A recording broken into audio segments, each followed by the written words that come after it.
Parentology is sponsored by Local Care Midwifery, PLLC. It's an independent midwifery practice operated by licensed midwife K. Michelle Doyle, serving the Capital District. Located at 213 Pauling Avenue, Troy. Call 518-238-3469. Also, Secure Image Systems, providing affordable security systems for your home, family, and business. You can view your property from anywhere in the world over a secured online system only you can access. Call 1-888-421-9626 or check out their website at secureimagesystems.com.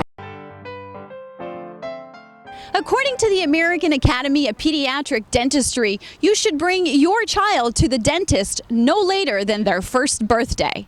That's still surprising to many new parents because it's early. However, national studies have shown that cavities are increasing in preschool-aged children. More than 1 in 4 children in the United States has had at least one cavity by the age of 4.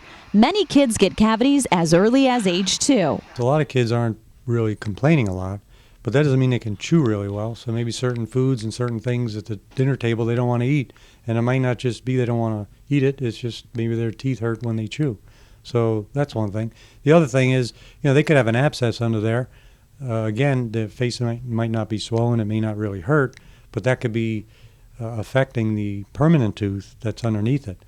What should parents do to prepare their child for that first visit? Well, maybe not say too much, because some parents maybe overdo it, and they kind of get the kid all worked up.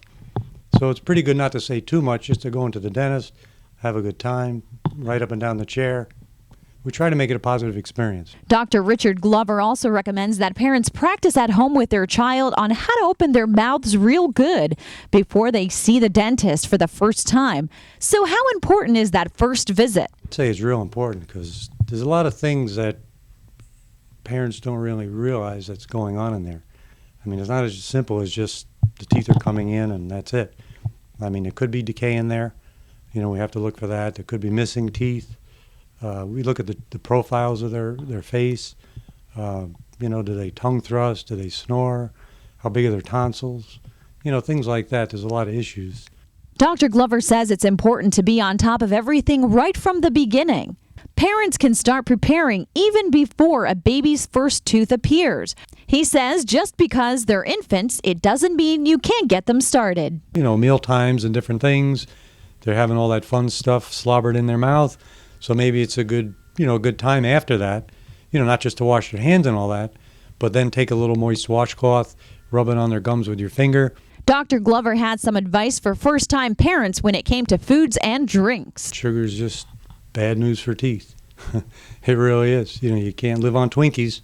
I mean, you have to kind of moderate, what kids do. You just have to limit it. I mean, not too much sugar, not too much sticky, gooey foods, because that's hard for the saliva to wash away. Juices you want to limit. I mean, anything the kid's going to bed with should just be water. Many first-time parents put the baby to sleep with a bottle in his or her mouth, but Dr. Glover says... No, I mean, it probably tastes a whole lot better, but there again, you're just forming a habit early on, and really it's just not a good thing.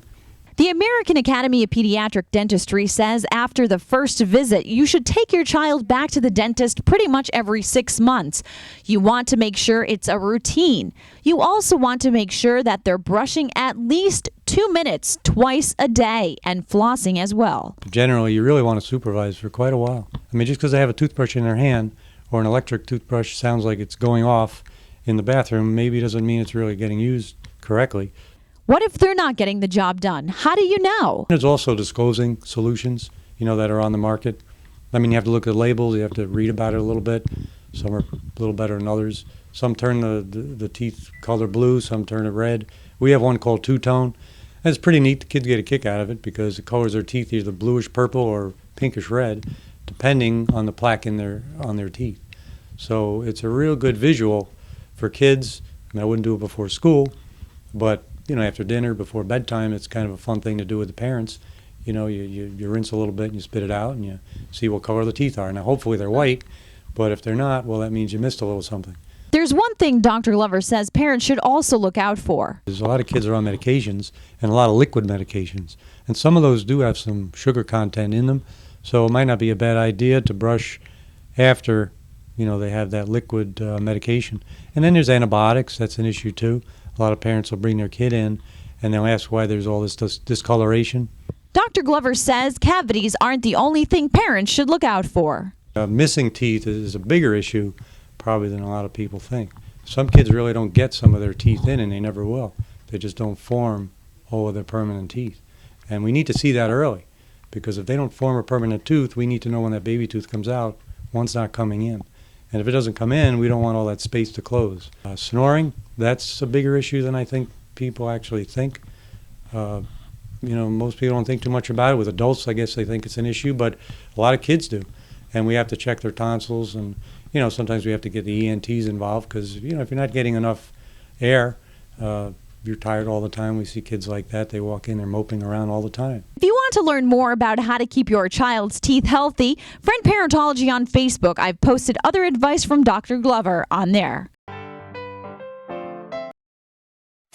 Parentology is sponsored by the Bus Stop Club, a not-for-profit agency. We provide a wonderful opportunity for siblings of children with chronic illness or special needs. We'll help them overcome the everyday battles that they're faced with. We provide a safe and fun environment. We allow each member to express themselves and, more importantly, just be kids.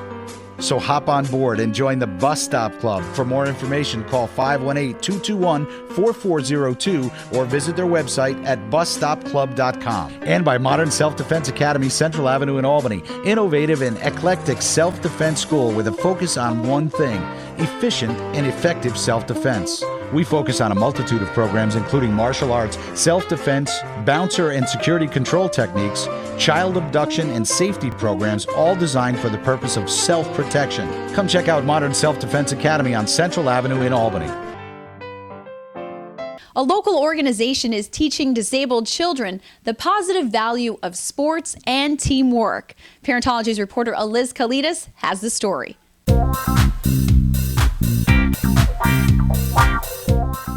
Children with disabilities and their parents may experience wins and losses in life, but here at the SAFE program, they all have one goal. It's a very fun and effective program that teaches autistic kids like me what it's like to be on a true sports team with fun, and friendship and teamwork. SAFE stands for Sports Are for Everyone. Jim Fitzgerald started it 20 years ago when his son was invited to a friend's birthday party. But not knowing his son's friend was disabled, Jim initially got a gift that required too much finger usage. At the last minute, we gave him a Little League schedule that I was coaching my son with, and a hat and a ball. And we never expected him to come, but he did. This little boy's dream to be a baseball star not only paved the way for other kids to get involved in sports, but in each other's lives. The ball is the reason to get together, but the socialization is the key of what we try to do. So many of these kids really had very few friends, and now they literally have as many friends as anybody else that you would see. What's the best part about SAFE? Well, I think it's all about being together with friends, putting up a little hard work. We're team SAFE and we're going all the way. It works for the child as well as the parent. The other positive thing is the parents get a lot out of it, because they meet 40 or 50 other parents that are in the same situation they're in, and they can learn so much. Parents of disabled kids want nothing more than their child to be accepted. And Tony DeLiva, who was volunteering his time, told me how the SAFE program could help their kids. When you have these kids walking in the halls in high schools and the football players come up and give them high fives, that's a big deal. And that'll keep other kids from maybe not treating them as well, because you don't mess with football players or the athletes. We try to do as much one-on-one with each child, so that if we see a kid is a little slower, well, we'll work on that, make the situation work for that person. If they have a little more ability, we challenge them a little bit more.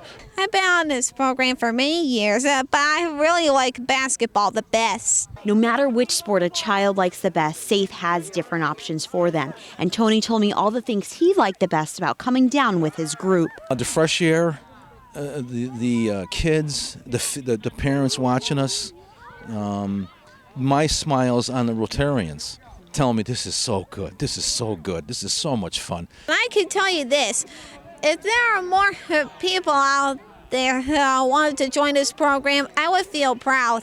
Okay, big guy. And Rebecca can't wait to introduce your child to her sports team. In Clifton Park, Aliz Koletas, Parentology.